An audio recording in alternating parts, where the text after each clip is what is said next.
वो कौन से स्वर्गदूत थे जो लूसीफर के साथ स्वर्ग से धरती पर गिरे? क्यों जब दाऊद वीणा बजाता था तो राजा शाऊल दुष्ट आत्मा से आजाद हो जाता था? क्यों जब एलीशा ने भविष्यवाणी करनी थी तो उसने वीणा बजाने वाले को बुलवाया? क्यों परमेश्वर दाऊद से इतना प्रेम करते थे?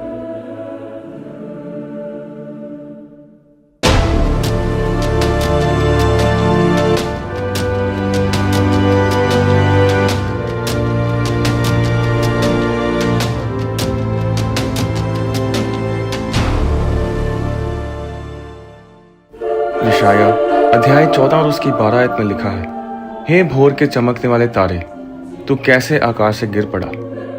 यह भोर का चमकने वाला तारा लूसीफर था। यहेजकेल 28 उसकी 14 आयत हमें बताती है कि शैतान पहले एक अभिषिक्त दूत था जो परमेश्वर की हजूरी की रखवाली करता था।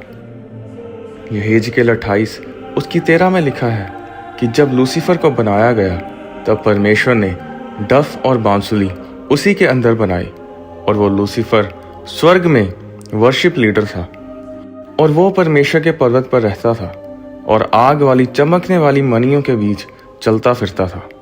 यह दूत दूसरे दूतों की आराधना करने में अगुवाई करता था।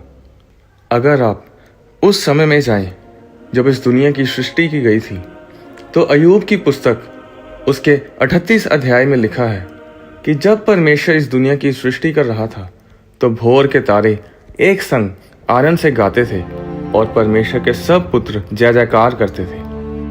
लूका अध्याय 10 और उसके 18 आयत में लिखा है, यीशु ने कहा कि मैं शैतान को बिजली के समान स्वर्ग से गिरा हुआ देख रहा था। प्रकाशित वाक्य अध्याय 12 उसकी 7 आयत में लिखा है कि फिर स्वर्ग में लड़ाई हुई। माइकल और उसके स्वर्गदूत अजगर से लड़ने को निकले और अजगर और उसके दूत उससे लड़े और तब लूसीफर और उसके दूतों को पृथ्वी पर गिरा दिया गया। जब वो लूसीफर पृथ्वी पर गिरा दिया गया तो स्वर्ग के 1/3 दूत उसके साथ गिरे। क्या आप जानते हैं कि 1/3 स्वर्गदूत लूसीफर के साथ जुड़े थे? 1/3 माइकल और 1/3 गैब्रियल के साथ जुड़े थे। और जब लूसीफर गिरा तो वो अपने साथ 1/3 दूतों को भी साथ लेकर गिरा और वो जिन दूतों को साथ लेकर गिरा वो सब वर्शिपर्स थे और इसीलिए धरती पर संगीत बहुत शक्तिशाली है। Sex, rock and roll, drugs, शराब, नशे सब संगीत से जुड़े हैं। अगर आप संगीतकारों को देखें तो वो सब किसी ना किसी नशे में या जुए में या बुरी संगति में आपको मिलेंगे, क्योंकि जब लूसीफर गिरा तो उसने इस धरती पर संगीत को भ्रष्ट किया। माइकल के पास युद्ध वाले दूत हैं, गैब्रियल के पास सेवा करने वाले दूत हैं और लूसीफर के पास वो दूत हैं जो आराधना करते थे।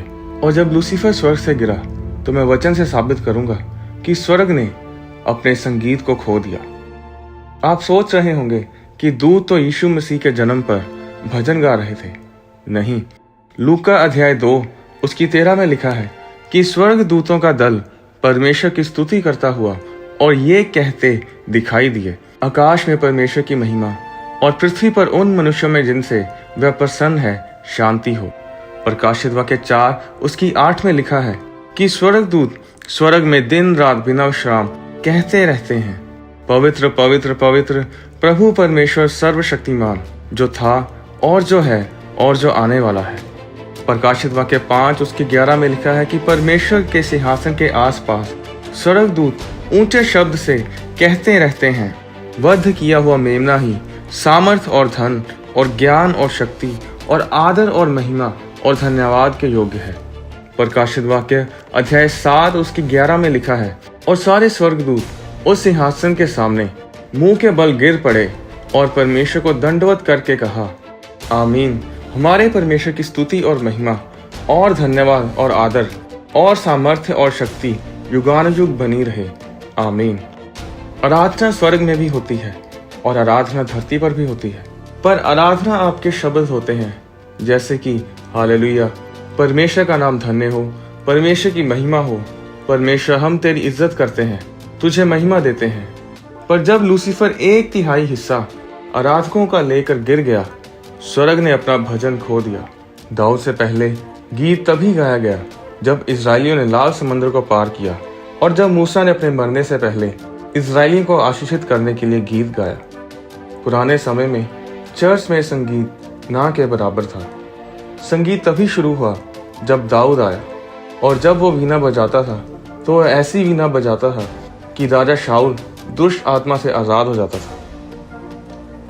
क्या आप जानते हैं कि व्यवस्था के अनुसार जब दाऊद ने बैतशबा के साथ पाप किया तो उसे पथराव करके मार डालना चाहिए था। जब उसने उरिया को मरवाया तब भी व्यवस्था के अनुसार दाऊद को पथराव से मार देना चाहिए था। अगर आप ध्यान दें तो दाऊद ने जब पश्चाताप किया तो उसने सिर्फ बोलकर पश्चाताप नहीं किया, उसने गीत गाकर पश्चाताप किया। जब आप गाते हैं आप परमेश्वर के ध्यान को आकर्षित करते हैं। परमेश्वर दाऊद से इतना प्रेम इसलिए करते थे क्योंकि दाऊद ने उस चीज को बहाल किया जो स्वर्ग गवा चुका था। उसने भजन मंडली को बनाया, गीतों को लिखा, साज बजाने वालों को नियुक्त किया, संगीत को बनाया, और यही वो सब कुछ था जो परमेश्वर के पास नहीं था। आप हैरान होंगे ये सुनकर कि जब परमेश्वर ने संगीत सुनना होता है तो वो धरती की ओर देखता है। तो जब परमेश्वर भजन सुनना चाहता है तो वो दूतों को नहीं देखता जो सिर्फ बोल रहे होते हैं पवित्र पवित्र पवित्र। वो धरती की ओर देखता है जो लोग गा रहे होते हैं